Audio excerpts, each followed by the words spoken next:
मोंड्यानुसार कटोरी कशी वाढवायची ते इथे बघणार आहोत, शेवटपर्यंत बघा. फक्त हा मोंड्याचा भाग ठेवून कटोरी काढा. उरेप पट्टीमध्ये असा मोंड्याचा भाग ठेवून घ्यायचा आहे. तिरपक इथं गळ्याचा शेप द्यायचा आहे. जितका तुम्हाला गळा हवा असेल तितका, हा असेल तसा शेप देऊन घ्यायचा आहे. या पद्धतीनं समजा तुम्हाला 5 इंचाची कटोरी हवी असेल तर तुम्ही 2 ते 3 इंच टक्ससाठी इथं वाढून घ्यायचं आहे.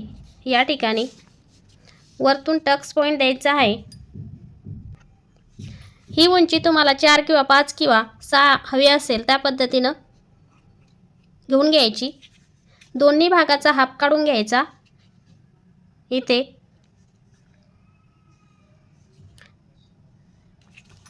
अशी 1.5 इंचाचा किंवा 1 इंचाचा जितका पाव हवा असेल तितका तुम्ही हा टक्स द्यायचा.